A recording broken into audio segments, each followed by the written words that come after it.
Hey, you dorks, this is Gunnar Hansen, Leatherface from the Texas Chainsaw Massacre, and you are listening to The Dorkening. Hi, I'm Brian Johnson, and although you probably accidentally stumbled across it and have no idea why you're watching it, you are in fact watching The Dorkening. Hello, this is Tom Kenny, voice actor, the voice of the Ice King on Adventure Time, and SpongeBob SquarePants. Ah, meow. Oh, Gary the Snail, too. Hey, guess what you're filling your eye holes and ear holes with? The Dorkening! Oh, I love the Dorkening. Very popular in Ooh, and Bikini Bottom. Hi, I'm Lou Ferrigno. You're watching The Dorkening. And you know what? You don't like me when I get angry, so don't get me angry. You better keep watching The Dorkening. Hey guys, this is Felissa Rose, and you're watching The Dorkening. Hey guys, it's Courtney Palm. We're shooting Death House, and you're watching The Dorkening.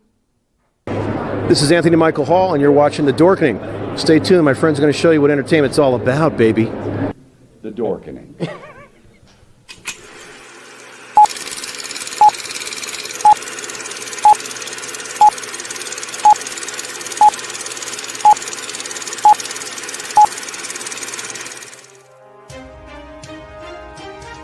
The Dorkening and all affiliated shows are not intended for anyone under the age of 18. The following may contain discussions or scenes that have adult situations, graphic violence, nudity, strong sexual content, and graphic language. This show is intended for mature audiences only. Viewer discretion is advised.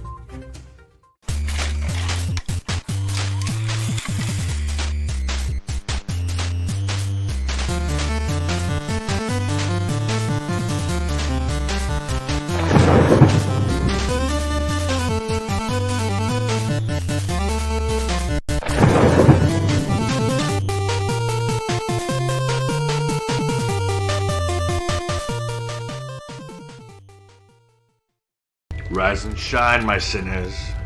When Father Evil starts his day, he gets a little deadly. Deadly Grounds coffee has the richest, smoothest flavor you'll find anywhere. It's sinfully delicious.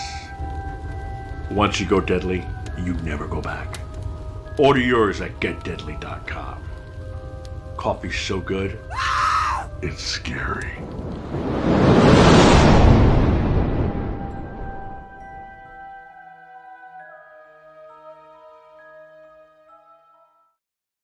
Happy Wednesday, everybody. I want to thank, if you're coming over from Still Token, we love you. So, it's The Dorkening. We're going to be dorking about some awesome stuff. And as always, we have James. How's it going, sir? Doing well. What's going on, gentlemen? Nothing much. Steven. Hello, everyone. Good evening. Good evening. Ralph for Brandon. Hey. So a lot of stuff's been going on lately. Yes. Before we get into the bulk of the news, what have you guys been dorking out about lately? And what you watch anything cool? Happy Wednesday, Tom. Resident Evil 8. I've been geeking out over that. Yeah. I mean, I tried it. I've downloaded it recently and I've been playing it. So, yeah. So, and I know everyone's been,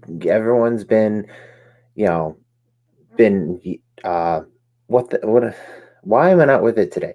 Everyone's been head over heels over the Lady Dimitrescu thing. I haven't gotten to that part yet. And I don't know what the hype is about. It's a 9-foot-tall vampire. Spoilers. It's not spoilers. It's been leaked. It's been revealed. It's been on a cardboard cutout at GameStop, a 9-foot-tall cutout. There's just parodies and X-rated stuff, and people are just going horny over hell over it. But I'm just enjoying it as a game. So horny over hell. Okay. Facebook user says I'm geeking out over a new gross season. Oh, is that Rita Repulsa, who's actually the Facebook user? She's just waiting to make her monsters grow. Is that what this is? Huh? I know what it's a reference to. All right. And they also say, great interview last night. We had Bruce Valanche on. That was awesome. Craziness. What about you, James? What are you working out about lately? Well, my baby coming shortly, hard and fast. Awesome. Yeah. No, this is probably going to be my last episode before maternity break. This one or next, I don't know. I haven't been on for a while. Just some stuff at the house going on. But for me, I'm waiting till Friday when Mass Effect comes back out, the re-release. So I took Friday off from work. I'm getting up, going to buy the game, and gonna sit down and kind of dive back into those 3 games for the weekend and kind of fill up my time. And I've been very much looking forward to it. I've said in the show many times, it's one of my favorite games out there. So I never truly played the first Mass Effect. I kind of jumped in when Mass Effect 2 came out in the PlayStation 3. So I never got to play the true game. And when Mass Effect got released onto the PS3, part of like the trilogy pack they released after the third one came out, it was kind of a port from the Xbox, and I didn't like the mechanics, like the mechanics of the game and the way it looked. And so I've been very looking forward to the rumors of the reissue and that stuff. So that is something I'm definitely looking forward to kind of playing and beating for the first time. And then just play Mass Effect 2 and Mass Effect 3, which I've beaten probably a dozen times each, just because it's such a fun game. And I keep telling Leo to go get it and kind of play it because it's right up his alley of like science fiction and RPG actions of it. But no, other than that, the final season of DuckTales is on Disney Plus. I've been watching that with my kids, which they love. Harrison, at the time the song comes on, he just starts dancing like in this little state, which is adorable.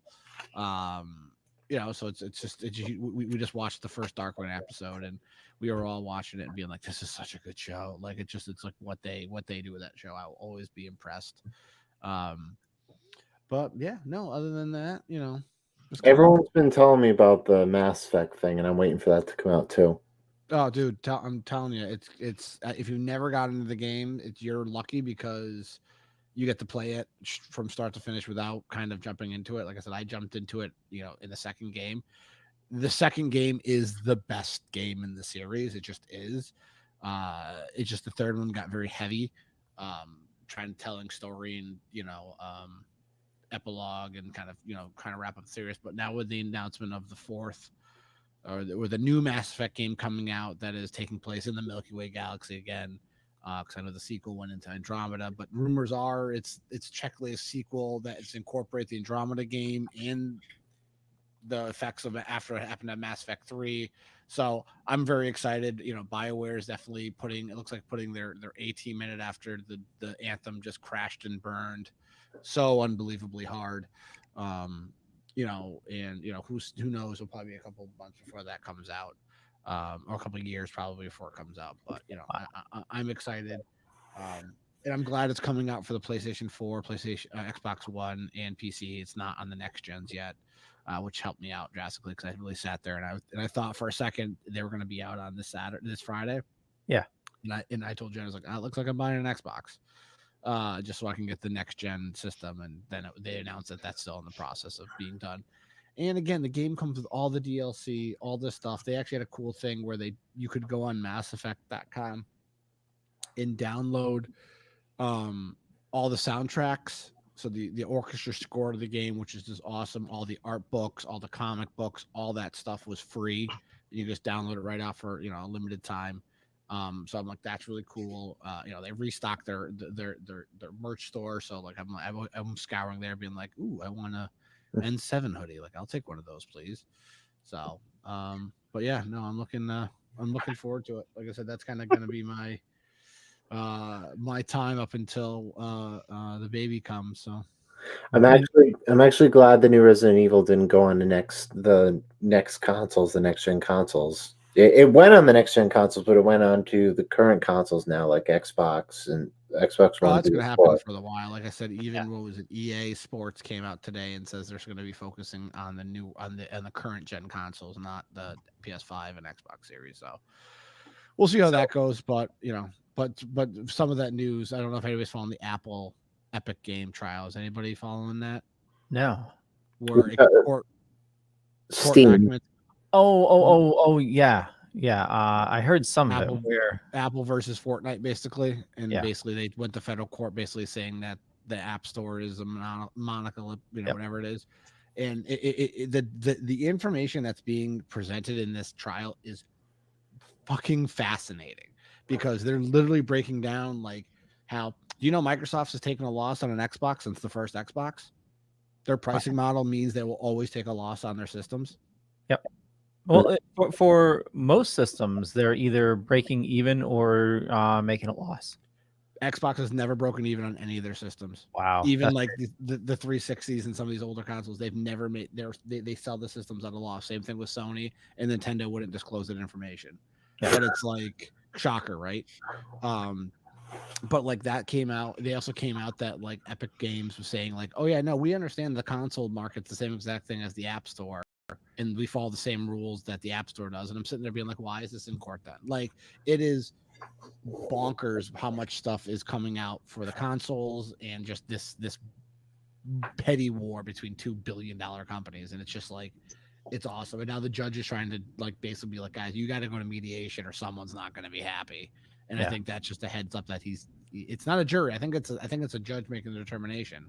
It's going to side for Apple. I think Apple is pretty much well, they're going to rest back being like, this is the agreement you signed with when you went into the App Store. Yeah, but there was something about them upping the prices that companies got. Their cut was lessened. And then there was something about, there was a note, and I can't remember what this was for, but for Apple, where up until their first $1 billion that they made, I think in the App Store, that they would keep it at a certain price and then they'd drop it. And they never dropped it. They've always, so they're at like, I don't know, 100 billion or whatever. It's just crazy the amount of money they're making. Also, bonkers. Also for the people that are like into Steam, Valve and Steam are having their own dispute as well. Well, now Valve wants to go on the consoles, and Valve's like, or Steam's like, no, your exclusionary deal was with us. Even though I thought Valve games were on consoles wasn't Portal on? Yeah, on it was a special. It wasn't there was probably a download version, but yeah, Portal, and it was like the orange box. Half-Life. Yeah. Steam did have like a hardware called the Steam Box or something like that. That sounds fun. Where you play Steam games on your TV. It was just like a little box, and you hook it up to your TV, and it came with a controller. They have big game mode now too, which it will just stream to your TV. But I don't think anybody really does that. Same with Stadia. I mean, Stadia was just like a complete, crash and burn. But we knew it was going to be anyway. I would myself personally, I've been kind of geeking out about Jupiter's Legacy having premiered last week on Netflix. That was fun. I don't anymore. It was. I don't know if anyone here has read the comic book, the limited comic book series by Mark Miller, but I had. I like a lot of his work, and it was very interesting to see it developed as a series, and also and this is not spoiler territory.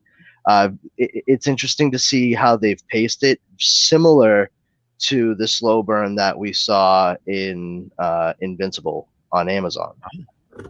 So it's kind of cool to see how they're setting it up for the long game.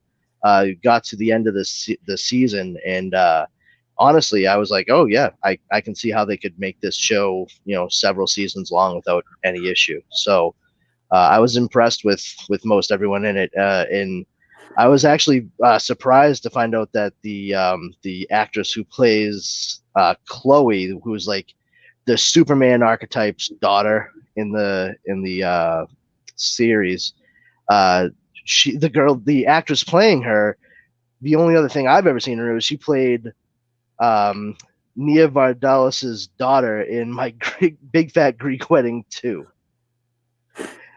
And like, you could have held a gun to my head, and never in a million years would I have been like, what have you seen her? I'm like, I don't know. Was she a baby in Ghostbusters 2? I don't know. Like, never. I would never come up with Big Fat Greek Wedding Part 2. Like, I don't think anybody would want that on their IMDb credits, but you know, what the fuck do I know? So what's Jupiter's Legacy about?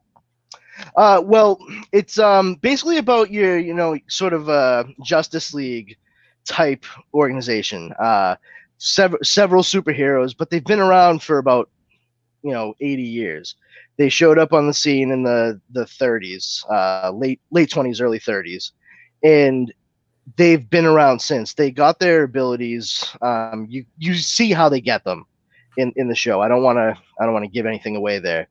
But what you see is a juxtaposition between present day and what led them to gain those abilities. And what we see in present day is how their presence throughout all these decades as these superpowered beings has not only affected the world, but also the generation that they've basically begat, which is younger superpowered individuals. And they find themselves at odds with a changing world and very, very old school mores. So, it's a little bit of a deconstruction, but at the same time, it's a somewhat realistic approach to the idea of like legacy, especially passed down from superhero to superhero. It's an excellent drama. Mark Miller is a fairly dark writer in his comic source material anyway. Right down to like gory, brutal scenes. And this live action series has no shortage of any of that. Nice. Okay. Yeah, sounds good. I'll check it out. I've been watching the Nevers, and after last week, I'm feeling a little like whether I should continue to watch it or not, because it's so it's more like that Nas. It's very good. It's very good, but it's a Joss Whedon production. Yeah, I mean, he left it quite a while ago. He's not actually involved with the production or anything anymore. But I feel like that's probably unfortunate for everyone who actually is still involved with the production, because it's a stain that you just can't wipe out. Yeah, it's I mean, it's a very interesting story. It's like 1800s, and like this comet flies by the Earth, and for some reason, like only certain women got like superpowers, but then you find out some men got it too, and it's like weird. Like one woman, like she grew like 20 feet tall. Another one can shoot fireballs. Another one sees how electricity works. So she's like making all these gadgets, in like 18th century, she's driving around in an electric car and stuff. And it's really cool. I can't remember the lead actress name. She's pretty big. But yeah, it's like mystery and like superhero stuff all mixed together in like a cyberpunk, not cyberpunk, Victorian. Yeah, Victorian. What's that?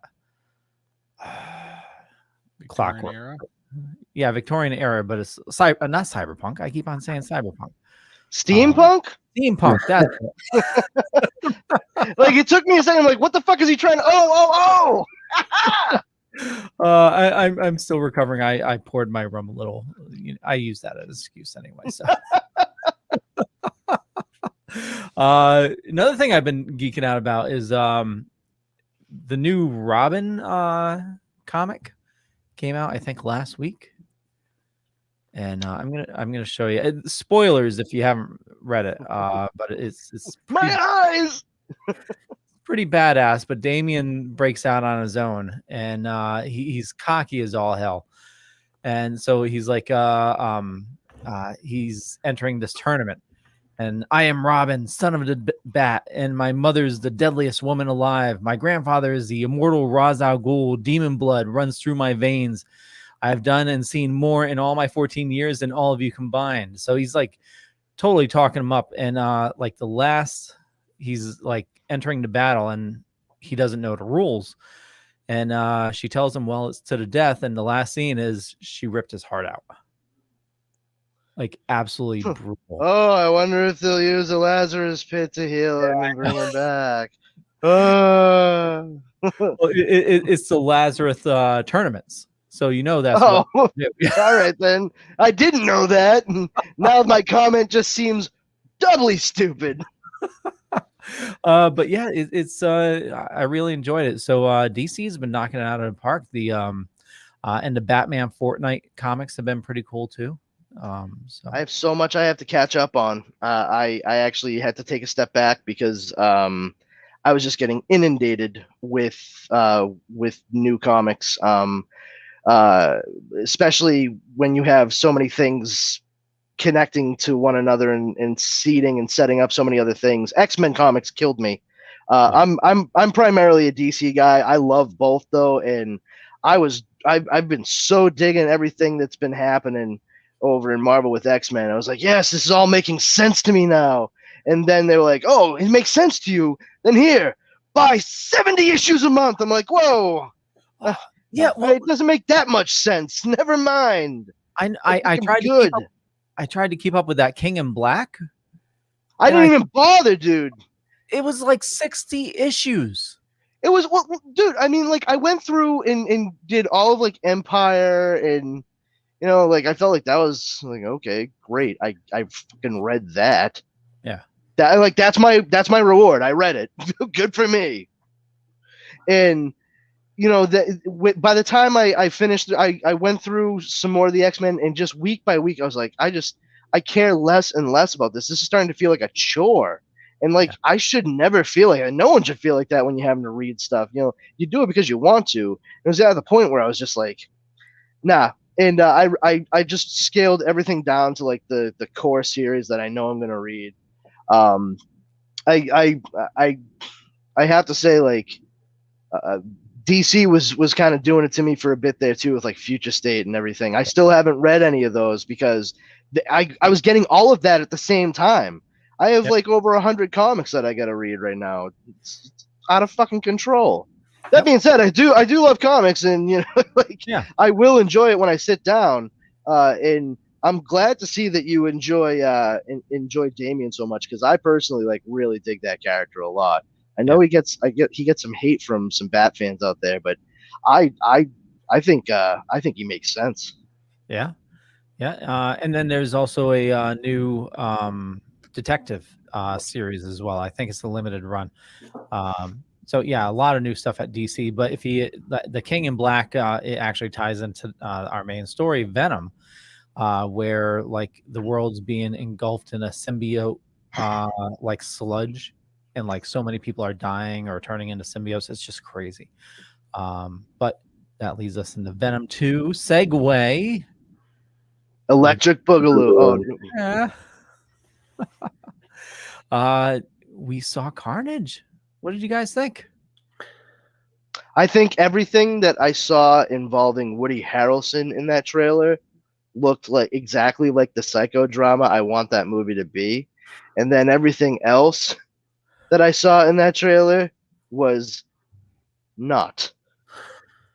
Let me say about Woody Harrelson. Him playing a prisoner took me back to 1994 when he played a prisoner in Natural Born Killers. He's perfectly fit he's going to steal the movie and run with it. Yeah. He's genetically predisposed. No matter what, but I'm kind of a weeb when it comes to comics. But the only thing I was getting was Maximum Carnage vibes from this. I was getting, because I remember playing the game for Super Nintendo, and I remember reading that comic, or I think there was a comic called Maximum Carnage. Yep. Yeah. I remember reading that, and when I saw the trailer, I saw something in the trailer. I don't remember. I saw something in the trailer that was similar to something in the game or something in the comic book. I don't remember the comparison because that was years ago. But the trailer looks awesome, and hopefully it lives up to the first one. So I'm excited. What about you, James? Um, I like how they, I like how they spent more money on Woody Harrelson's wig. That was one of the first things my wife said. Yeah, I saw the trailer. I was like, oh look, they spent more money. That's the thing. Like nothing else. You're like, oh, they spent money. I mean, for me, it's still to a point in which I cannot take this serious until Spider-Man's somehow involved. It's There was clearly a spider in that trailer, so there you go. But like for me, it's like, yeah, I know they have like the Daily Bugle, and I know they like people have dissected it, but for me, it's still very much until he has Venom, till he has the white spider on his chest, and I just can't take the movie seriously, and I feel like, yeah, you have Venom, which was really good, and Tom Hardy's really good as Eddie Brock and Venom, and kind of making those two separate. But for me, it's Carnage, but it looks like the last symbiote from the other movie. Like it feels like they're throwing Carnage in there because they don't know what else to do with a character that doesn't involve Spider-Man. So what's another character you can put in there that's kind of the same?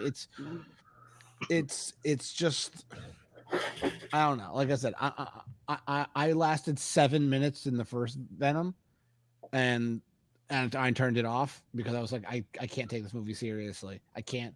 Michelle Williams can't act herself out of a plastic bag at this point. It looks like she's just there for a paycheck. Stop, Steve. I'm getting there. And for me, it's very much, even to a point where, like, I think I made a post about it being like seventh movie, and they talk about like this paper, and they call it like the Daily Beagle. And like, you couldn't call it like the Daily Bugle, like not even give us like that much of like a connection to Spider-Man. I'm like, I'm done. I can't do it. It reminds me of Iron Man 2.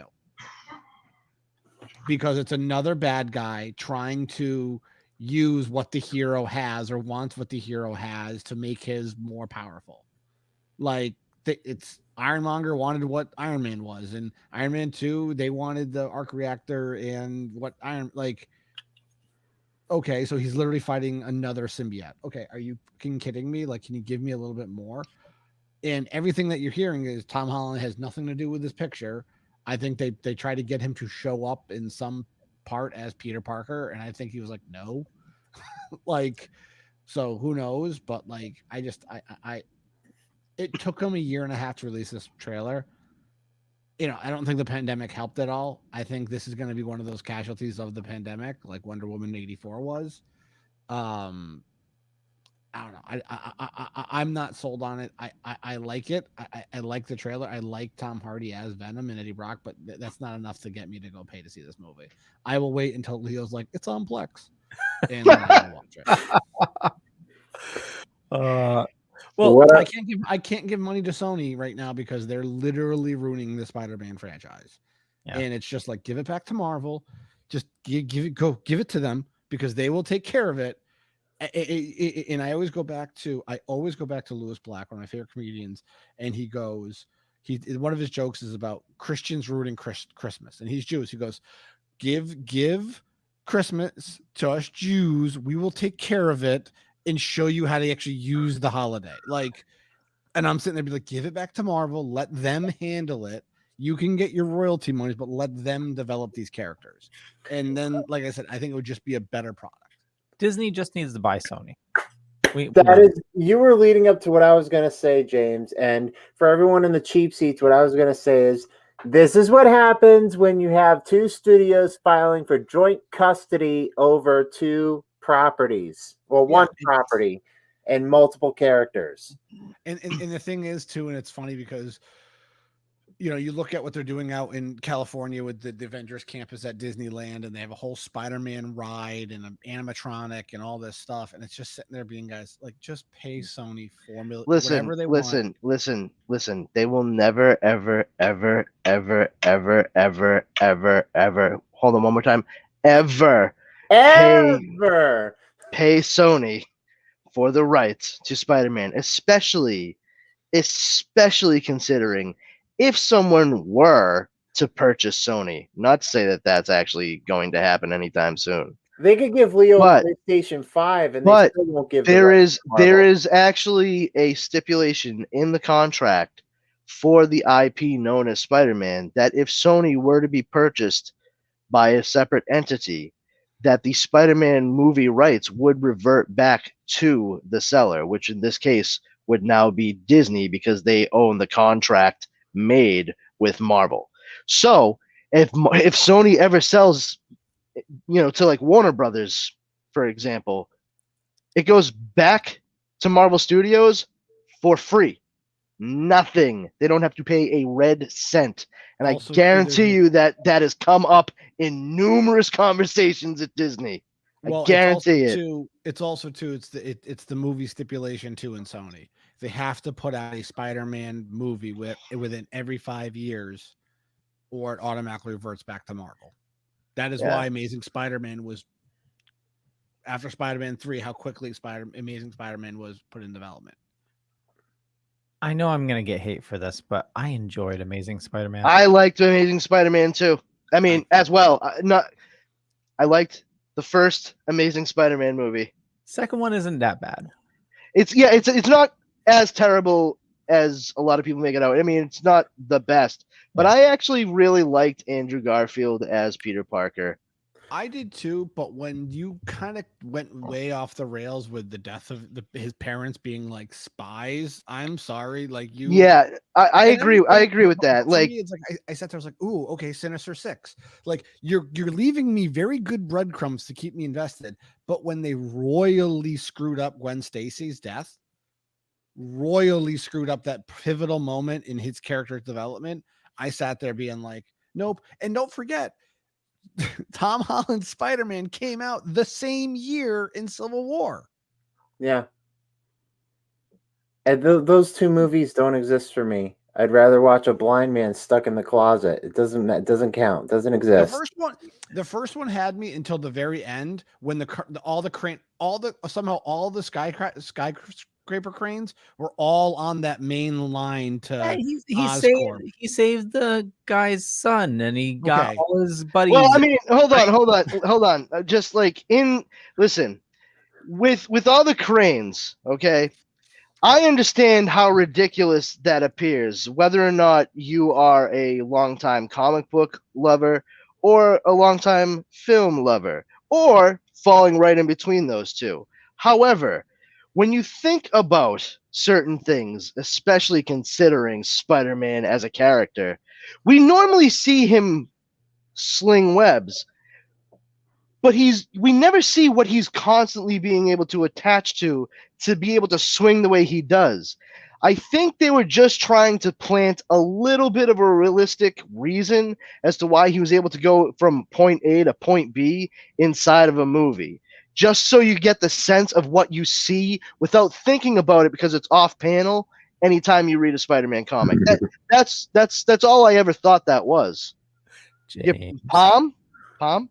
Question: why did it take until 2 hours and 30 minutes for them to explain that to us? I don't know. Okay. I wasn't on the fucking production team. Why did they try doing Sinister Six and then drop the ball and fuck it up, and they're trying to do it again, knowing that they're going to screw? I don't know what the hell they're gonna do. Well, that's a multi-part answer, man. Like, why did they do it? Money. Why did they fuck it up? Because they're not good at what they're doing. Why are they doing it again? Because they're really hoping for C answer 1. Money. Like it's a loop. Like it comes back each time. Money. The only thing is Sony, they mess up. Money again. Sony will mess it up, and then money again. Yeah, and like they'll fuck it up maybe, but hopefully it also leads to that totally dope Men in Black 21 Jump Street crossover that we've all been waiting for. Would it be 23rd Street? 23rd? 23 Jump Street? Ugh. I like those movies. I mean, I like them, but no, but I mean, like the idea of it, like crossing over. That I mean, that was from the Sony hack. That was a legitimate thing. Like, trust me, it's the Sony hack emails I read every once in a while to put me to being like, please sell Ghostbusters. Oh, could have been worse, I guess. Could have been worse. Amy Pascal, please just stop producing stuff. I just have to say those mock shows or movies were decent. You know, the 21 Jump Street, the Chips, oh my god, the Baywatch. The end credits of 22 Jump Street is the best thing on, like, the best way to end a movie, especially when they recast Jonah Hill for 2 of the movies and he comes back being like, I didn't go anywhere. What are you talking about? The meta in these movies are fantastic. Some of my favorite stuff. The one of the clips I laugh all the time about is when they find out in the second one that they one guy has sex with the chief's daughter, and Jason just runs around the outside of the office like laughing about it and saying it. It is like the funniest 2-minute clip, and every time I watch it, it makes me smile because it's just Jason taking him being batshit crazy funny, and I'm like, oh dude, you need to be more comedy roles. Like, come on. Do yourself a favor and go. I think it's a Fandango clip too on YouTube. It's worth the 2-minute watch. Well, Disney. I hit the wrong button. Damn it! Hold on one second. Hold on. Oh no! I hit the Warner Brothers button, not the Disney button. I know. So we're getting Loki Watch Party Wednesdays. But woohoo! Hey kids, watch a movie before you watch a show. I know. Can I just say about the poster? They finally ripped a cartoon character out of Toontown. They got Miss Minutes on the poster. We're not there yet, Steven. So what? I mentioned it. Sue me. So the one thing that's missing from here is the Loki show.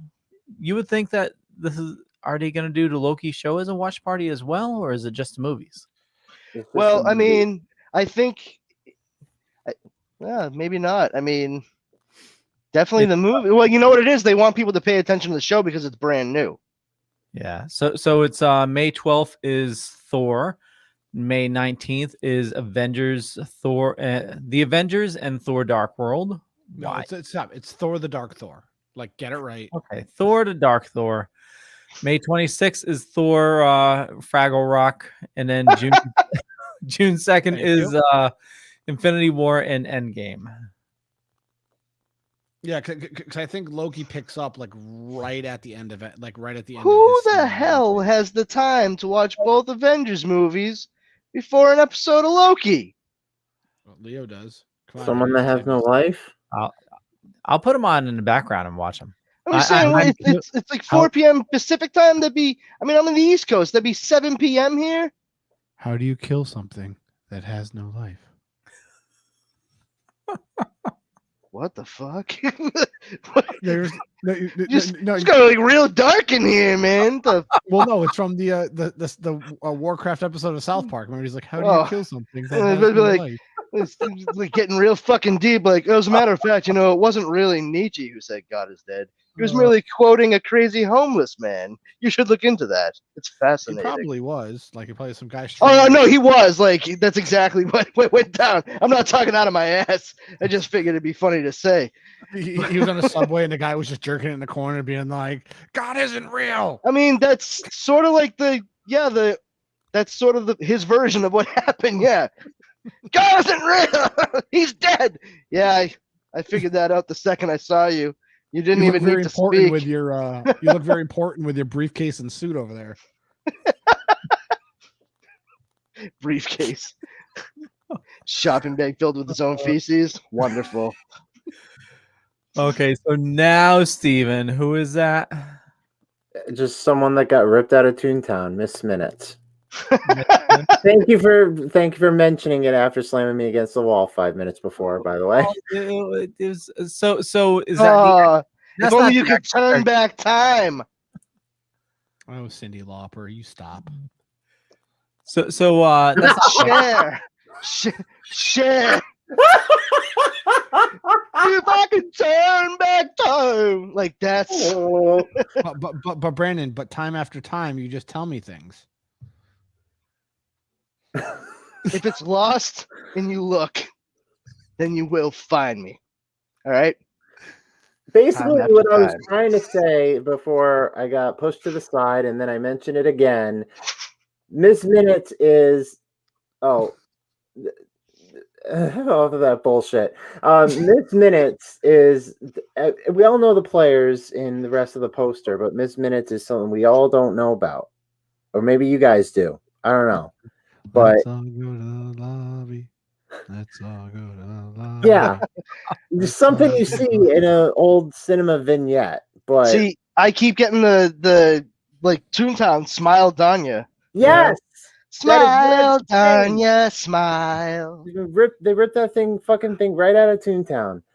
I wonder who owns it. Yeah. Yeah. Exactly. Yeah, So- it's a real puzzlement figuring that one out. So if you tuned into Splash Pages the last couple weeks, actually yesterday, we talked to Mark Grunwald's wife, and Mark Grunwald created U.S. Agent, which was just in Captain America, Winter Soldier. And he also created the Time Variance Authority, which is also going to be in Loki. And Owen Wilson is actually playing the character that actually Mark Grunwald was in the book. He wrote him into the book himself. Wow. Yeah. Wow. Real back Wow. over there. Wow. Wow. Wow. Wow. Wow. It's the Chewbacca with his wow is the best. Yeah, he's like, wow. He's like, wow. Wow. Wow. Wow. Wow, Loki. Wow. Wow. Wow. Welcome to the Owen Wilson Hour. Love it. Love it. Love it. Tom Moore says, looks like a rejected Cuphead character. Which makes sense because I mean they're all supposed to look like that sort of Steamboat Willie kind of style. You know, flowers all dancing in their pots, you know. Well, here's an interesting good thing. So do you know Disney is still fighting to change the copyright law again? Of course they are. Because they're coming up on the Public domain. 2024 Steamboat Willie, and a bunch of those initial cartoons would then enter the public domain. Yep. It's Steamboat Willie and the cow. Yeah, it's is it Clarabelle? Is that? I think it's Clarabelle, but I think it's those first like 2 or 3 first comics or animated films that Walt Disney put out. Like Steamboat Willie, I think the other one was called like The Dance or something like that. Those two are the ones that were first. You guys want to hear the first song I ever learned how to whistle? Too bad I can't. It's copyright protected. But it was interesting because like it is actually a good dive. Like I think a couple people have done it. Like why that's bad. Like what Disney's doing is really bad because it's inhibiting other properties from entering the public domain. Yeah. To like kind of to kind of just keep that going because and right now I think there's resistance this time, basically being like you've had like 90 years or something like that with this character, like you gotta let it into the public domain. Like we can't hold back all this other stuff because of this one character. Because you're somebody should play one of their own trademark songs to them. Let it go. Let it go. I mean, like I said, there's plenty of fantastic public domain movies they've made in the last 100 years that Oh yeah, just Lion King they ripped off of something in Hamlet. Yeah, that's Hamlet. Well, no, I thought there was no, it's like a direct animation that they Kimba. Yep, was Kimba the White Lion. Yeah. So, yeah. I thought that was interesting because now there's like they're trying to change the copyright. Yes, but Disney should buy Sony. I want. Oh, Disney, they suck. They're just trying to be overlords of all intellectual properties. Well, they're on talks to buy MGM. I hope they buy the Ghostbusters. Yes, I do. Please, just for the love of Christ. Give me the real Ghostbusters on Blu-ray, please. Just give me like in the Extreme Ghostbusters on Blu-ray, please. Just I don't want the Slimer Adventures. I don't want that crappy 6th season of it. I thought they had them on Hulu. No, they're no longer on there. Really? I thought they were Oh. still on Hulu. Oh, I'm so gonna check Extreme my Ghostbusters. Hulu because I'm pretty sure I had Extreme Ghostbusters on there. Well, maybe Extreme Ghostbusters, but I know the real Ghostbusters. Oh are yeah, no, only- real Ghostbusters I don't believe is on there, but are Extreme I only believe available is. every Saturday morning on YouTube. Oh, or it could be maybe something on Pete Lex. If I take a look. Yeah, I want a physical media because I didn't know if you guys talked about this. How Warner Brothers is getting rid of. Well, physical apparently media. beggars can be Yeah. choosers. I talked about it on our show last week, and I said it then, and I'm saying it now. Get any physical media you can, because if it's gone, it's gone. Warner Brothers is going to be. Oh, there you go. Real Ghostbusters on Netflix. Oh, Yeah, I thought it was on one of those. Because Disney's a perfect example. Yes, but can anyone tell me where I can find Filmation's Ghostbusters? Just kidding. I don't care. Disney's no a gorilla perfect- for you? Sorry. It's okay. No, go ahead. Disney's a perfect example with physical media. How many times has Cinderella or Sleeping Beauty or Little Mermaid or Rescuers have been edited, re-edited hundreds and billions of times, and you got the $100,000 Black Diamond VHS that's valuable, but you have the VHSs before that, and then you have the remastered version that will go in the vault forever and it won't come out again, and then it comes out of the vault for a limited time, and then all that. So Disney has a track record with It's not on there. Oh, they must have took it off. Yeah. Lies. Basically what I'm All saying lies, is- Tom. You lied. Basically what I'm saying, long story short, is get your VHSs, your DVDs, your Blu-rays while you can before corporations just put them into physical streaming. It'll be a niche market, kind of like vinyl is right now. You'll still get the collectors that buy the physical media, and it'll still be available at some point, or I joked somehow. around with Jen. I said I'm going to go on eBay soon and start buying lots of old VHS tapes. Yeah, because you go on eBay and just type in VHS, and you can buy a big ass box of VHS tapes for like stupid amount of money. There's a place I go, not like couple towns over, like on the other side of the state, and they have $2 VHSs, and they're pristine condition. Some of them aren't even opened, and that's where I get mine. Oh, dog. Bark, bark. Oh, yeah. This is Otisburg. Hey, Otisburg, look. Oh, Otisburg. Otisburg. Yeah, that's named after the scene from the Superman the movie. Otisburg. I just thought. Don't get rid of it.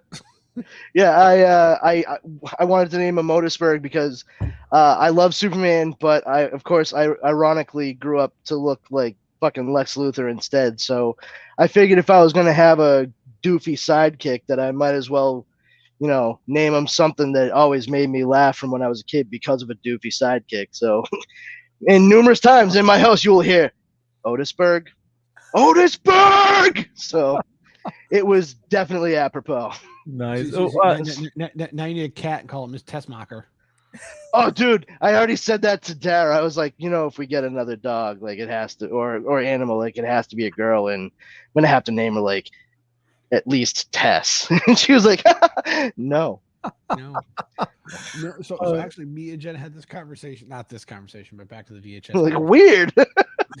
How like we were talking about, it was like, and we were just talking about like, Logan's age and stuff like that, and just things that we as like adults now we took for granted, growing up and stuff like that, we took for granted. But it was like, I would do a lot of things just to walk through like a Blockbuster or like a video store and like peruse the titles. Yeah. And it's just because we were talking about like we were talking about like algorithms and the Netflix algorithm and the the YouTube algorithm and all this stuff, and how it's meant to kind of keep you engaged in that, how like the YouTube algorithm is the best algorithm out there, and Netflix and some of these sort of can't touch it because of Netflix is always streaming. Like there are no they'll just keep giving you, because of the subscription services and the amount of videos, they're just going to keep showing you these videos by these creators and stuff. But it turned into like the other night we're like, I wish I could just drive up to like a Blockbuster. And I said, Logan and Wes will never, no one will, none of this generation will know.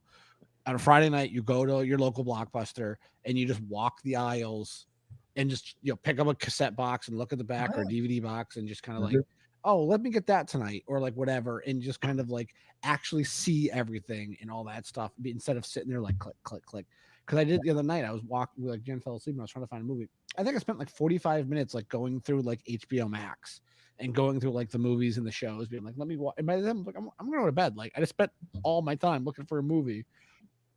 And nothing looked like yeah, but the funny thing is like that's the same thing that we would all do in the video store anyway. It's not like you'd go in and be there like in and out 5 minutes. You'd scope the whole thing. If you're weird like me, you end up striking up conversations with people. If you see somebody picking up a crappy movie, you say, no, don't do danger.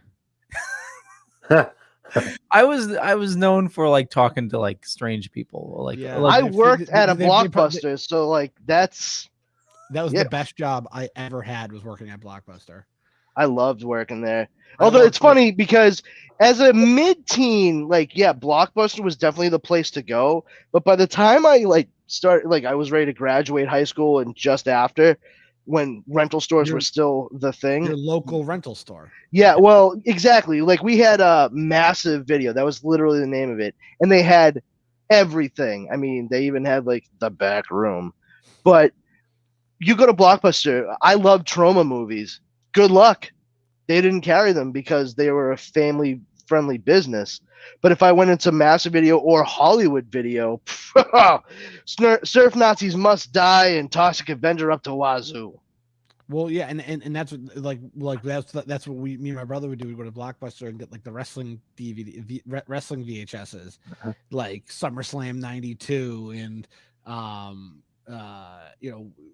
SummerSlam at Wembley Stadium and WrestleMania 7 and like all the like the best of Royal Rumble and the old WWF home videos, and you get those at Blockbuster. But same thing, like the local video store for me was called Dynamite Video, and when I remember when they opened, we were the 12th customer because our member ID was 12.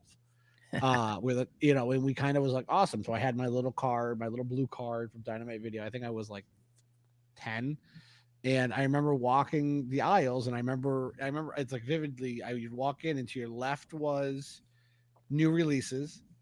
That long wall was all new releases, and then the back wall was all horror, and then you had the adult section because it's a local video store, and then the far wall had all your comedy. And then in the middle, you had like your action and fantasy and all that stuff. But the two things I remember there with the movies VHS I would used to rent was I remember convincing my dad to rent me Poltergeist when I was like 10.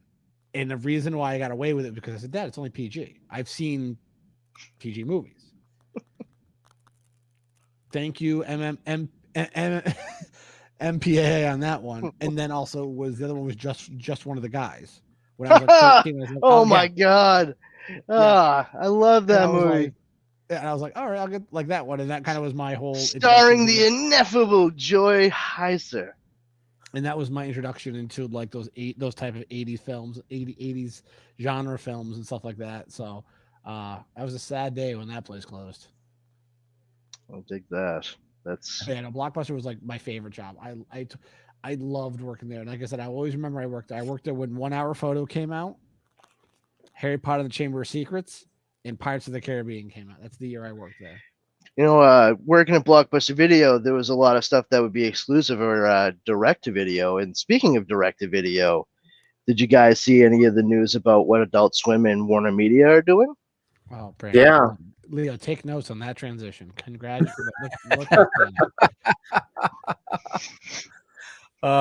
Steve Jordan says, hey, what's new? Hey, welcome, Steve. He tuned in over at Still Token With. So yeah, Adult Swim. And I know Steven said no love for Robot Chicken. So I mean, for the record, we already had a Metal or Aqua Teen Hunger Force movie already. That's true. Fantastic. Yeah, I mean, are they going to do another one, a sequel to that, or is it going to be its own independent thing? But Metalocalypse, I'm looking forward to. I'm gonna call So, them hand bananas. Well, the thing is, I mean, first of all, Aqua Teen Hunger Force was definitely like one of the most popular things that they Yeah. did. I mean, people just generally know about it, especially because of some of the stuff that they pulled when the first movie was coming out. And Robot Chicken. But yeah, and that's the thing, Robot Chicken, absolutely. But with Aqua Teen Hunger Force, it became a little bit of a phenom for a while. Robot Chicken didn't quite permeate like the zeitgeist like that. But overall, those other two stories, the other two shows, Metalocalypse and the Venture Brothers, which I'm super pumped about, those two have storylines that were ongoing, and I can see trying to resolve some stuff by doing this with movies. Aqua Teen Hunger Force, I mean, it's just like It was just stories. It was just it's just a diary of a fucking madman. That's what that show is.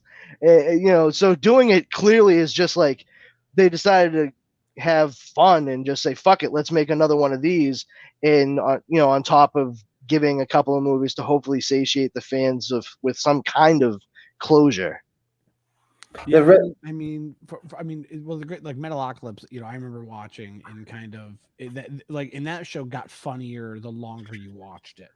Like I've had my friends try to watch like the first couple episodes and they don't get. I'm like, guys, you kind of just got to keep watching because it gets really, really funny. And then when you start hearing some of the voices that because when I remember when I found out like Mark Hamill was a big voice in it, I was like, I'm, and they're like he's supposed to be like a bad guy too. I'm like, I'm sold. And then like just some of the stupid stuff. And like I remember for a while, like me and my friends would go around and be like, I'm Dr. Roxo, and just yell that at each other. And I'm like, and then that's what it was. And then like the funny stories in that. But I never got into Venture Brothers. I tried. I just maybe it was just it's just one of those things that I just couldn't. It's the exact opposite for me. I watched Venture Brothers from the first day, and it was on for 7 seasons. Years. over close to 20 years. It was about 17 years. 17 years. Yeah, it's about 17 years. And I tried getting into Metalocalypse. I just couldn't. But Venture Brothers, it's made for pop culture geeks. It is a pastiche of so many different things. I mean, the major conceit of it is, Rusty Venture. He was a boy adventurer with a doctor father, and now he is a middle-aged man with twin teenage sons of his own who also dabbles in super science. It's Johnny Quest, but he grew up and has PTSD because of all the crazy batshit insane adventures his father pulled him along on and constantly endangered his kid's life. And because of that, because of his father being so wrapped up in the governmental super science stuff, and then what he does, he's assigned a bodyguard who's voiced by Patrick Warburton, and they go through the series and they homage or pastiche just so many things: television shows, comic books, music. It's so hard to explain exactly what it is. Like, just to say oh, it's a Johnny Quest kind of PTSD thing, it doesn't really do any of the story justice. Ben Edlund, who created The Tick, he is friends with the guys who created the Venture Brothers. He worked on a couple of episodes. If you like The Tick and you like what Ben Edlund does with kind of pastiching those archetypes and what have you, like Deflator Mouse is obviously Batman, American Made, Wonder Woman. There's that kind of stuff all throughout the Venture Brothers. It's incredible. And for them to have ended it with a cancellation after the way that the 7th season finished up was devastating, because it looked like you were finally close to some real answers after all that time, and they just pulled the rug out. I need to watch that. I it's on my list of to watch, but I've never got it. It's honest to God, like in my top 5 favorite shows of all time. Did you? I mean, so this is a good conversation. Did you guys watch the new Bird Person or the Harvey Birdman? Yeah, the sequel to Harvey Birdman. Bird Person. This makes me think of Rick and Morty. Yeah, no, but it's with it's with Bird Girl. It's Bird Girl. That's what it is. I saw Bird some of it. Yeah, I mean that stuff's all fucking hysterical. Oh my god! And it reminded, and then I found out like it's on HBO Max, like Harvey Birdman, I'm like, that's fantastic because Dude, one of my it reminds me of just watching Adult Swim like growing up, and I was just being up to like 11, like 12:30 for like 1 o'clock watching like Sea Lab 2021 in Harvey Birdman and Space Ghost. Feels like a koala crapped a rainbow in my brain. I fucking love Sea Lab. Well, no, and so one of the Harvey Birdman episodes that are just burned in my head is when the Jetsons hired them to hire Harvey Birdman to be like their attorney, and the floor doesn't move, and there's like literally a 30-second thing of them trying to walk across the floor. And it shows like time where like the sun keeps setting and rising and they're just crawling. I think Elroy gets eaten or taken away or something like that. It's literally, and you just see Harvey just at the desk like just watching them do it as like the days turn into like weeks. It is one of the funniest scenes I've ever seen. I was hooked on that show when Droopy went to Harvey Birdman to sue the cosmetic surgery surgeon that he went to because he made him have a permanent smile, and his whole shtick was being sad, and he was just crying hysterically, but he's just grinning ear to ear, and the whole time he's just like, "I'm so sad. This is going to ruin me." Like it just fucking died. And then Steve Colbert as like one of the main like random characters. Birdman, ha. Peter Potamus, I quote him from that show all the time. I always go, "Hey, did you get that thing I sent you? Did you get that thing I sent you?" That's all he says. And That's all he says. "Hey, did you get that thing I sent you?" "Yeah, he got it."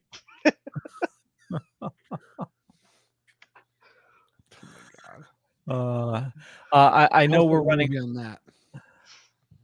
that. So when are these movies coming out?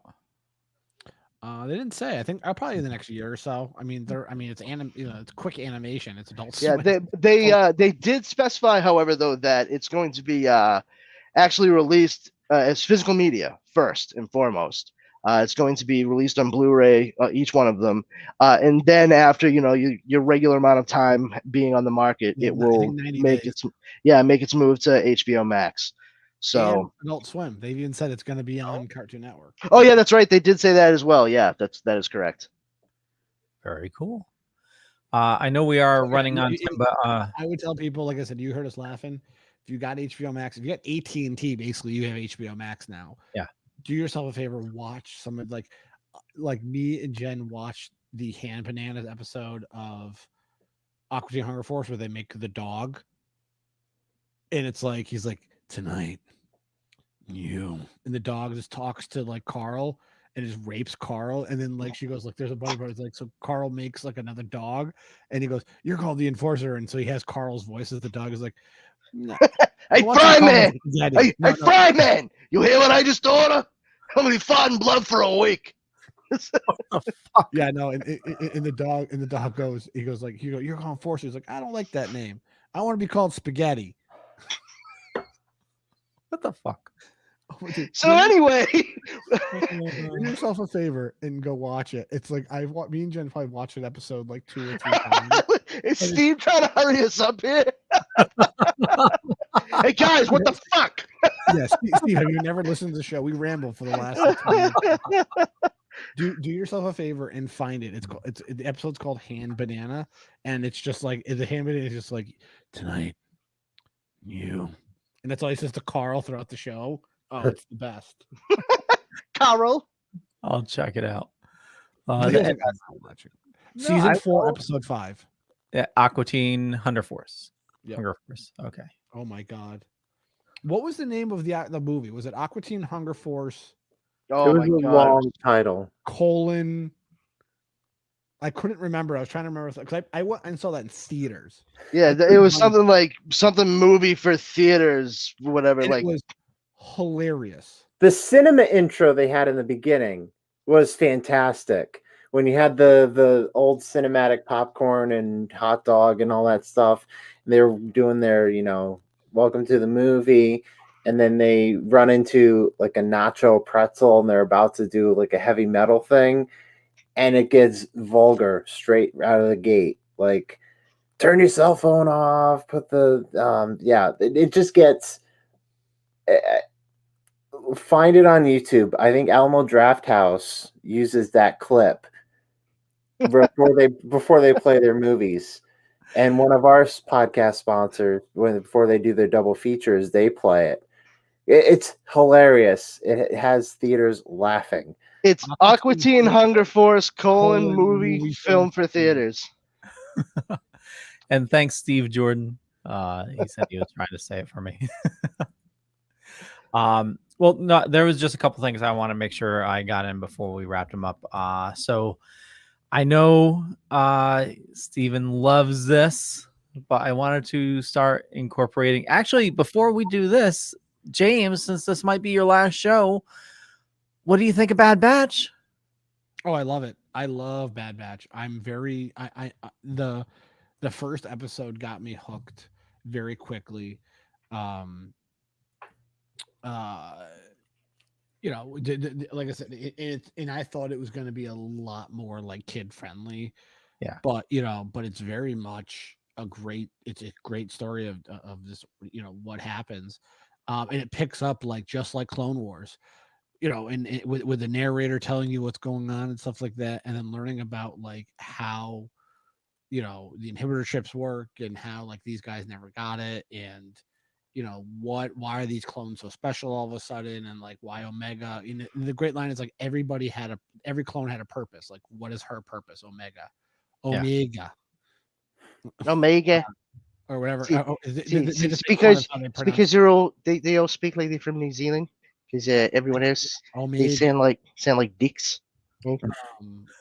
But I'm thoroughly enjoying it. Like I said, the second episode was really, really good. I know that I think they said there's 16 episodes in the first season. Was there 16 or 26? I don't know. I thought I saw 16 on IMDb. There's a bunch of them, and I guess it'll be going on when Loki's playing. Well, and I think that's actually why. Spoiler alert, Steve. Well, Steve Jordan, not Steve from Super Retro. Sorry, that was confusing, and I apologize. No, it's fine. I haven't seen the Bad Batch. I know, but I said Steve, and you were like, "What? Oh no, Brandon's just an idiot. Never mind." That is why they pushed Loki to Wednesdays, because you have Bad Batch, you still have Mighty Ducks coming out on Fridays, you still have the other show Big Shot with John Stamos. Those all come out on Fridays. Oh yeah, and MODOK's going to be Fridays too, right? Huh? MODOK's going to be Fridays also, right? On That's Hulu. so that's going to be different. But Disney Plus has a Yeah, lot of stuff coming out. I have a quick question though. I watched Bad Batch, and sitting there watching it with my wife, and we're both enjoying it. I have not really seen the other animated series, which is fine. Not a problem. I'll get to it. Whatever. But I'm just curious. I'm not trying to bust chops, but why is their accent genetic? Why do all the clones speak with a New Zealand accent? That's not how accents work, right? I mean, you guys have noticed that, no? Yeah. I knew that girl Omega was some kind of modified clone because she had a New Zealand accent. The second she walked in, I was like, she's genetically engineered. She's one of them, but it's like. Well, it was interesting. Was it D. Bradley Baker does the voices of all the clones of all the troopers? He did a great interview, I think, with Entertainment Weekly, where he literally goes through and explains how he does his voices for all these characters, because it has to sound the same to a point, and then just variations on tone and stuff. Oh, this is the one I call Solid Snake, and this is the one I call Locutus. Oh no, never mind, not those. So it's very good. Yeah, I think it's with EW or something like that. Leo, try to get him on. Right on top of that, Rose. Try to get who on? D. Bradley Baker, baby. D. Bradley Baker, the voice of the Bad Batch. Speaking of, I know this is another comic thing, but I just read there's Bounty Hunter Wars, which is a new Boba Fett comic. And he has to enter an arena and kick Major ass, and they ask his name, and he says Major ass. No, he took the name of Django, and it showed a flashback of him picking up his father's head, and like he killed everybody by decapitating them. Cool, good for him. Yeah. Head of the class, I guess. Steve says apparently they was basing Mandos from the area of the world, but then again, that's George Lucas world.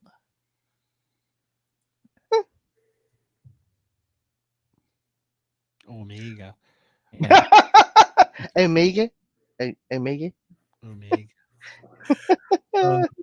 I wanted to include a rumor mill from the halls of Reddit, Steve's favorite place. No, your favorite place, because I never poke around Reddit. I know. So all these are rumors, but it's some crazy stuff they're talking about. They're saying Ghost Rider is going to be coming to the MCU, and you will He's see already in the MCU. I think it's more along the lines of actually putting him into the movies, not what you think of as from Agents of S.H.I.E.L.D. or anything like that. He's supposed Hey, to listen, it's best to think of it like this. Anything that you saw outside of when Marvel Studios just did WandaVision as a quote television series does not matter. That's honestly the best way to look at it. I know it might. I'm not saying it's the greatest way, but it's the clearest way. Just to avoid confusion. Yeah, it just doesn't matter. WandaVision isn't. No, I'm saying before WandaVision, like Agents of S.H.I.E.L.D., Daredevil, Luke Cage, any of that stuff. The Inhumans, none of it matters. I mean, I think the Inhumans are you can't. Kevin Feige is like you mentioned that show, you get like thrown off like. Well, I don't blame him. I mean, that was right alongside the Defenders. That was all. I've mentioned his name before. Ike Perlmutter heading up the Marvel TV division, and he used that. Kevin Feige. You say like, oh, if you say Inhumans, he'll hit the roof. I think if you say Inhumans, he'd be like, yeah, that's right, motherfucker. Because that's what allowed him to convince Disney to give him control of everything under the Marvel film banner. So like Inhumans was the last straw. Defenders and Inhumans stacked on top. You're done. You're done, Perlmutter. Steve says WandaVision just what ifs, nothing more. Actually, it's from what I understand, it's continuity. So you're saying everything before WandaVision they're wiping off. So obviously the Netflix stuff and Agents of S.H.I.E.L.D. But yeah, WandaVision was officially kicking off the phase 4.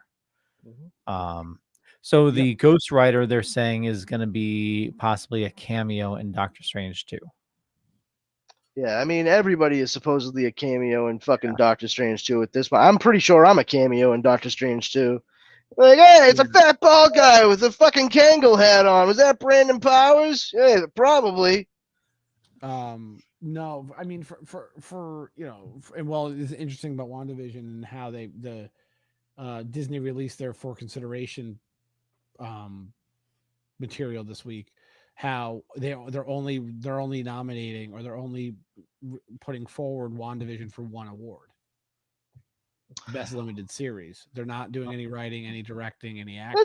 That's fine. Nothing wrong with that. That's baby steps. That's their first real series for Marvel Studios. And I think Falcon Winter Soldier the same thing. They're only doing for best series or best action series, whatever it is, for an Emmy for Emmy consideration. Real quick though, in regards to WandaVision, I did read something over this past week I thought was pretty cool. Kevin Feige was actually talking about the fake ads, the commercials going throughout the series, and it turns out they had to reframe those after they had been shot because the original plan was for Benedict Cumberbatch to show up at the end of the series, and it was going to be him that was sending those commercials to her as a way to try to get her to convince her that the world she was in was fake and that she could control herself getting out of it. But when they eliminated his cameo to keep the focus on her, they just left it as like a device to kind of show how deeply dark the psychological trauma was. Well, I guess in I told Jen that when I read that news as well, and I kind of was like, well, it's interesting. Like you said, they were trying to, like, you could tell kind of they were doing something with these commercials. We just got, and that kind of put light to it. But when Kevin Feige was like, it just wouldn't have worked and took away from Wanda Maximoff's journey, and I was like, that makes sense. Like, I think if you threw, letting, it's been, almost 2 months since the show ended, and kind of let it digest and seeing the kind of the end of that show, it's kind of like, yeah, I think if you did have a big cameo like that at the end of that, like, but the funny thing is like it went from being like all these cameo talks about what was going to happen by the end of WandaVision to now we're talking about Doctor Strange, and it's not just Ghost Rider that we're hearing about, but like multiple Spider-Men as well. Yeah, it's kind of ironic when James mentioned that the shows being put up for your consideration for Oscars and Golden Globes. Kind of ironic, the same day they're doing that, or the same week they're doing that Netflix is cutting ties with Golden Globes over inclusion issues. So NBC did that too. I mean, everybody's doing that. So, but it's not for Golden Globes; it's for Emmys. Yeah, like Golden Globes, Emmys, Oscars, all politically driven anyway. So who gives a blank? Anyway, someone's a little sour. Well, actually, it's the Hollywood Foreign Press Association, so it is the Golden Globes. NBC has canceled next year's Golden Globes for 2022, saying that they hope that the Hollywood Foreign Press Association will actually make moves towards inclusivity, and that they look forward to continuing on with them in 2023, which I think is like kind of an interesting, like, fuck you finger to the Golden Globes from NBC. We're not doing this. We're not doing this shit next year. But hey guys, we totally look forward to hosting it for you the next year. We'll see you then, right? Right. Like, whoa, rough. I think Steve's flipping out because I changed his name. I'm not flipping out. Oh shit! I didn't even notice that. And for the record, I wasn't being sour. I was just, stating my opinion. And I was a little sour earlier when I kind of jumped the gun over the missed minutes thing. So sorry for being a negative Nancy, but I wasn't being a negative Nancy. So that was kind of a little inappropriate, Leo. Oh. Leo's really hitting it up with the alliteration, though, huh? Jeez. Okay, just real quick. The other rumors, apparently, again, all rumors. Andrew Garfield may be staying on with the MCU after Spider-Man. And Oscar Isaac is in Budapest right now filming Moon Knight. And apparently Martin Freeman says Black Panther 2 has an odd story. Yeah, I mean, I saw something about that. From what I gathered, it wasn't that it had an odd story, but as it was being explained to him by Ryan Coogler, he was kind of like, stay with me now. Yeah, and Ryan Coogler was like, no, I swear it's going to make sense. Just listen to the whole thing. Just the whole thing. Let me get to the end. The end will make sense. And I get Martin Freeman's like hesitation on that, like at least initially, like going into that conversation, because I don't know about you guys, but I've definitely had friends like say to me, like, I have to see a movie because it's like so good. And then I'll watch it and then I'll be like, that movie was fucking horrendous. And they'll be like, no, but like the last 15 minutes of that movie, I'm like, that movie was an hour and 45 motherfucking minutes long. Are you telling me if the last 15 minutes is the only part worth watching? I get news for you. That's not a good story. That's not good. It's not a good movie. And like, if he's getting explained everything that's going to happen, he's like, please have this come together at the end. Please. And Ryan Coogler was like, no, I'm right there with you, bud. I know. He's like, I think Martin Freeman was like, yeah, keep talking. And the check cleared. Yeah, whatever you want, dude. Like, sure, I'm on. Oh no, I don't think it was about like him walking away. It was more like, hey, listen, you're doing the movie regardless, and I get that, but I really need you to understand what we're doing in the movie. I didn't see the movie, but I did see the house that I bought. Tom Moore says rumor has it that Namor the Submariner will be in Black Panther too. Oh yes, because they mentioned the ocean once in a fucking Marvel movie. Oh my god. Listen, Universal owns the rights to Namor. Like, why do people keep forgetting this? He cannot show up in anything unless Universal is involved. That's it. That's it. There's nothing else past that. And until you find out that Universal and Disney have come to some kind of an agreement, Namor is not showing up in the MCU.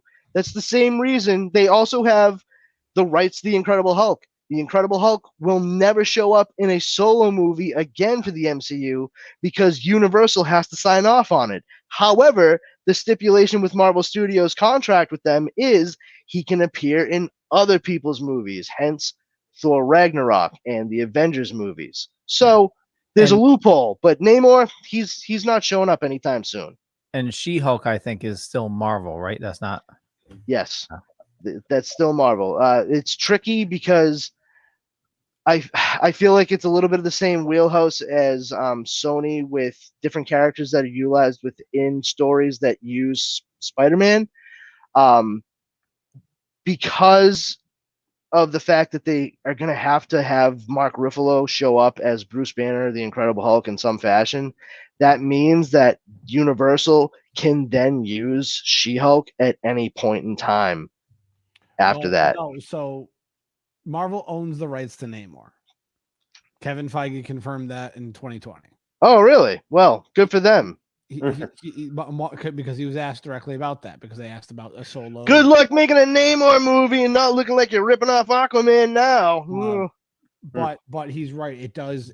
There is probably be better at it. Legality with, I think, Universal's first rights of refusal. Yeah, basically they make, so Marvel Studios as an entity owns the rights to make a movie, but so Universal has the first rights of refusal. Yeah, and I believe that throughout every contract that Universal has with them, they also control distribution. Motherfucker, don't asshole. So now his name is I Hate DC. Actually, that's true. Actually, you know what? I'm fine with that one. Yeah, that one's good. You should have changed it to DCEU. Then it would have been fine. Oh, okay. Then you know what? That's fair. You want to say I hate Snyderverse? Yes. That actually would have been better. But all fairness, Leo. Yeah, switch it back, please. Please make my name Steve again. Please.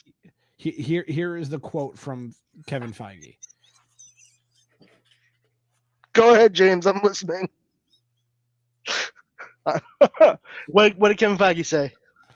So he basically asked, IGN asked him, it says, finally, the rumor circulating a while back that Universal and Legendary Pictures were developing a Submariner movie, but there were also some conflicting who owns the rights to the character. So could Legendary make that movie at this point? Feige said no. IGN, so if the film was to happen, you guys would be making it. He said yes, but it's slightly more complicated than that. Let's put it this way. There are older contracts that still involve other parties that we need to work things out before we can move forward, as opposed to an Iron Man or any of the Avengers or any other Marvel characters we could put into them. So, so basically, they own the rights to the character and they can make a movie about him. But the Universal deal is, you're right, it has distribution rights and when Marvel sold all their properties back. Universal was smart, man. They said, we may not make the movie, but we're sure as fuck gonna make sure we put the movie out. It's the same thing when Disney bought Marvel. Universal went to them with their lawyer saying, like, we still own the rights to the characters in the parks. Yeah. And you can't use this list of characters in your theme parks, any park that's east of the Mississippi. Sorry. So that's why they're opening like a Guardians of the Galaxy ride, because that wasn't. Because finally. But again, that's why out in I grew up dreaming of it, And that's why out in California you have the Avengers campus with like Spider-Man and Doctor Strange and stuff like that. Fair enough. Yeah. I mean, if you want a good good. It's actually like because you can the contract's online. You can, and Disney said they're going to honor the contract and they're going to keep. And Disney said they're going to honor it because otherwise they'll get their asses raked over the fucking coals in court. So good dudes, good dudes. No, it's not, Brandon. It's not even that. It's they keep renewing the contract. Yeah, no, I mean honestly, there's so much money to be had all across. No one's really going to get like their panties in a twist too much about it. But, speaking about panties in a twist, though, I mean, because that's not fair to Steve, because fuck Save the Snyderverse. Thank you. In all honesty, listen, I'm a huge DC fan. I want to see all of those movies, those characters. I want to see the films do well. I want all the films to do well across the board. Marvel, DC, independent shit. I want it all to do well. Some people enjoy things more than others. However, with Save the Snyderverse or Restore the Snyderverse, listen, I think it's admirable, the concerted effort that was put forth for Restore the Snyder Cut. That is incredible. And aside from getting like the Donner Cut after decades of people asking about it, something like this is unprecedented to see it so soon after the original theatrical release of a movie. However, there was nothing promised to anybody after the Snyder Cut. That was never part of the fucking deal. You fought hard for it. These people fought hard for it, and they got it, and that's so fucking awesome.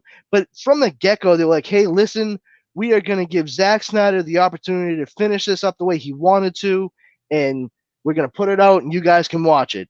And within not even a week, it was like within 3 days of that being released on HBO Max, all this other stuff with Restore the Snyderverse started, and I honestly have to say it's starting to make like every other fan, like it's such a vocal portion of all fandom that it's starting to taint how people see geeks again. Like there's this toxic component that people are seeing only for that, and it's making all of us look bad. People are starting to see that rabid fanboy thing again that was so prevalent as like a trope and stereotype in like 80s and 90s. And it's fucking sad. It really needs to stop. You pointing at me, Steve? Listen, and I understand the frustration that a lot of these folks may feel because they want to see like that world continue. I get it. I honestly do. And I'm not poo-pooing anyone's desire to see that. But it's the fervency that I'm seeing, like the crescendo that's being reached with a lot of these different people in different groups and areas of social media that I'm seeing, that it's bordering on like dangerous obsession. It's going past fandom. It's taking, like, fan is an abbreviation for fanatic, but they are going full blown fanaticism, and it's just not a good look for anybody. Yeah, there's a lot of people that are toxic, and if it happens, great. If it doesn't, I know it's probably not going to happen. But what I would like is, I'm always hopeful for DC, and I know that's my fault, and me too. Yeah, I would love to see Cavill continue as Superman. Cavill is such a naturally charismatic guy that you honestly have to think like what it took to fucking tamp that down inside of these movies. Like it's something to behold, and not in a positive way. Yep. Honestly.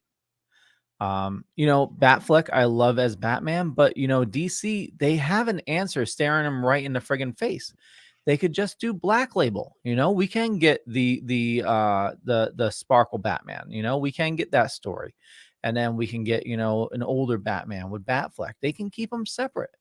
It doesn't. I think they're trying to do that. I mean, I think they kind of put the feelers out there with doing the Elseworlds crossovers with the stuff on the CW television shows to try to gauge how people react to alternate versions of characters. And I mean, quite frankly, it was received very, very well. So it sort of proves the point that you can do multiple stories with the same characters and have different players. Yeah. It's weird, but I mean, it could work. I mean, people can buy it on a more long range serialized type of storytelling, like a television show, even for a short frame of time, like a TV event. They can do that for a movie, and that's probably likely what we're going to see with the Flash movie starring Ezra Miller and Michael Keaton. Yep. Yeah, and we're all fans about this stuff. Don't put anybody down for their ideas, and just No. Like I said, I totally I get it. Like when your heart is like wounded because the thing that you love that you thought you were gonna see. I get it. We've all been there, I think, at some point. Like there's some geekdom that that is really, really like endearing to you, and maybe it didn't finish the way you wanted, and you're never gonna get that resolution.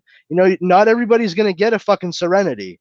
Like that's not how it goes for every property that you love. And sometimes you just have to, kind of put on your pants one leg at a time and walk out the door and just fucking deal with it. Like I guess I'll just have to keep living my life.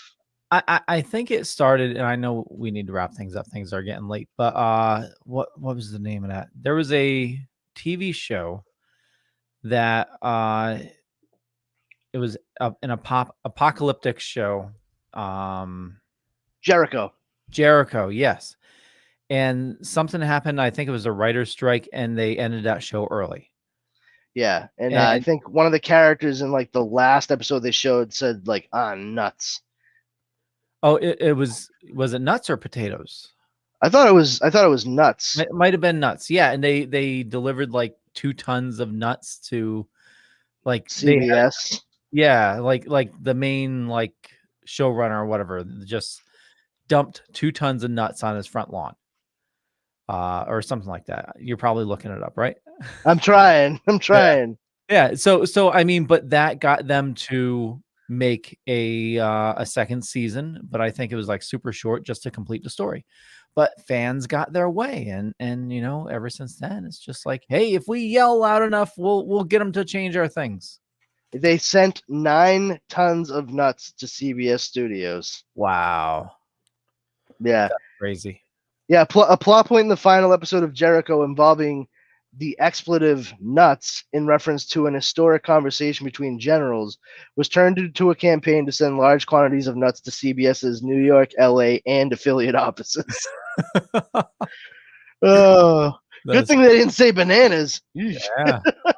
Leo, before you wrap things up, I have a funny story for you. I know I told you this offline, but yeah.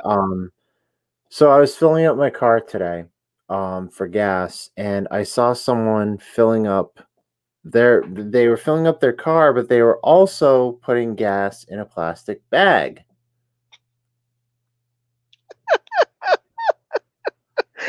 Oh. It's stupid. Yeah. So I mean, if you haven't heard, apparently the computers that handle like the financial parts of for gas and control gas prices, that got hacked with it's sort of like ransomware. It's where they lock your computers and they say, hey, we won't give you your data until you give us like $2 million or whatever. But it didn't affect the computers that handle distribution, but apparently they shut those down as a precaution. And that means the pipeline for gas can't run. This affects gas that goes in your vehicle and also heating oil. So I guess they've been allowed to go back to shipping more with trucks, but they're expecting the East Coast to have possibly shortages in gas. Everything. I mean, they are saying that it looks like the vast majority of everything that they had to shut down, just to make sure that they had everything backed up, should be up and running by the end of this week. So a lot of people running out and buying gas because they're afraid of a shortage. It's probably going to be a moot point by Saturday. Yeah. It's toilet paper all over again. Yeah. Good luck wiping your ass with that stuff, though. It'll sting. Ooh, that was premium. Jesus. But scientific wise, a gasoline is a corrosive chemical, and you're putting it in a plastic. Someone's putting it in a plastic bag. Not for long. Not for long. It's gonna melt. Well, not only that, plastic bags can create static electricity. Yeah, and the person was putting it in their trunk. Yeah. Oh, well, dummies. total idiots, you know. But you know, I drive a hybrid and I'm now working remote. I think I've filled up 3 times last year. So it's just la-di-da. Listen to this guy. Yeah. Rich Uncle Pennybags over here. I save all my money on gas by using electricity. I just wind it up in the back like a fucking jack in the box. I filled up gas twice. Oh, geez. On that note, powerful Brandon, where do you like people interacting with you? You can please come and check out the group Powers Combined on Facebook. We're a pop culture geek extravaganza. You can come in, ask questions, post memes, read memes, react to memes. You know, check out news, but just interact with a bunch of people that are there to have a good time. Also, I'm on Instagram at this Brandon has powers and Twitter at Brandon's powers. Awesome. And I believe I have all those in the show notes. So you don't need to remember them. Just go to the show notes and click around. Steve. Super Retro Throwback Reviews on Facebook, Twitter, and Instagram. You can follow both our shows, Super Retro Throwback Reviews, the Audio Files, and CSI, the Vegas Files, on the Dorkening Podcast Network and all major podcasts and distributors. You can also go to our Patreon, patreon.com/Super Retro Podcast. We have a $1 tier and a $3 tier. If you back us, you can decide what top 10 you want us to do. On our recent episode we recorded, the Patreon backers voted for us to do the top 10 book to movie adaptations, which we did today when we recorded, so it'll be out on Monday. So thank you to all our backers that did that, Leo included, because he's one of our backers. Also, you can request a movie for us to review. There's a weekly video series called The Rant where I bitch and moan about things that piss me off. So from one-way grocery aisles to people that don't put their carts away or people that are very lazy at work, many things, all for the price of $1 to $3. So definitely check that out. And I'm here every Wednesday. James. So you can find me here for a little while longer. Like I said, I'll be taking a little bit of a hiatus when the birth of my daughter comes around. So I probably, like I said, probably this might be my last week or next week. I don't know. I gotta see how Jen's feeling and stuff like that. But normally I'm here every Wednesday. You can also follow my other show, which again I will be taking a break from as well. It's Go Time with Jay and James. We just uploaded our episode today about the NBA and NHL preview, playoff preview for both the Bruins and the Celtics. In next week's show, we are going to be breaking down the Patriots schedule that was just released tonight. So check that out. And just search for It's Go Time with Jay and James on Facebook, and we're on anywhere anywhere where oh my God. Podcasts are found, Spotify, Apple, all those fun places. Also, quick side note, I'm trying to look at Pinnacle, and I'll just do a quick thing. For the love of God, people go get vaccinated. It's free. You can walk in nowadays. Just go fucking do it. Because I would like to go to another baseball game without wearing a mask, and go to a football game this summer or this fall. And maybe go to a hockey game and see my friends and family a little bit more. And so please, for the love of Christ, it's free. I think the states are giving away it now. Like I think Ohio said you can. My 2 weeks after my second shot was up on Monday. I've been licking everything in sight outside of my house. It doesn't taste great, but it's incredible. This anti-vaxxer thing has been personal to me because the job I was furloughed from, they've been using my job to distribute vaccines. So anti-vaxxers that don't get their vaccine, the longer they don't get their vaccine, the longer it takes me to go back to my job. Which is why I titled last week's episode, Anti-Vaxxers Are 98% Stupid. So get your vaccine, people, please, so I can go back to my job. I mean, you just need to think of other people. You know, that's the thing. And, you know, it's if you don't believe in it and everything, I mean, it's just, you know, we're all in this together. And even if you do get your shot, you know, there's not enough data yet to say whether you can pass on COVID. Okay, listen. If you don't want to, I shouldn't say, I don't mean you. Like, let me say that so it's not like accusatory. No, if one chooses to not be vaccinated because they don't want to be part of the research. I have news for them. They are still part of the research. That's called the fucking control group. Yeah, if you don't get it, then you're one of the people that might get sick. Yeah. That's how we know if shit works or not. So, good job, stupid. Yeah, and we will get privileges like going to Comic-Cons and concerts and football games, like James said. People that don't get vaccinated will have their privileges taken away and might get cleansed with the COVID. Just a bunch of nerds at comic conventions making fun of like anti-vaxxers outside, like Cartman, like, VIP passes. You see why you started, James. But I totally agree with you. You know, go get vaccinated. It's, you know, maybe research, you know, the vaccine. I got Pfizer myself, and I was just a little, you know, I was sick. Moderna.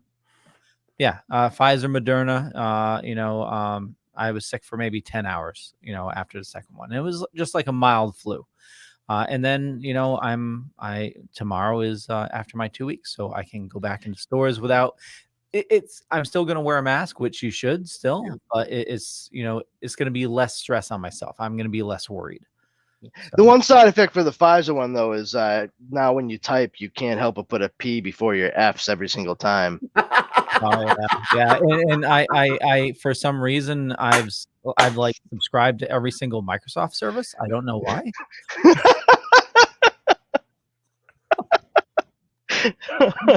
I said the word coffee. All of a sudden, my car, which is a hybrid, I only filled it up 3 times last year. You type the K and O before the F and I. Okay. On that note, for me, just Google Leo Pond. You find a bunch of stuff. Could be true, could be not. More importantly, follow these awesome people. All their links are in the show notes. And I run a little thing called the Dorkening Podcast Network. Over 30 shows on the network. And also, I've done a partnership with Hellfire Radio. So all the shows, including Steve's and James' shows, can be heard on Hellfire Radio weekly. So, you know, most of the shows on the network are on there, and a lot of awesome stuff by a lot of awesome people. And with that, we'll catch you guys later. Bye.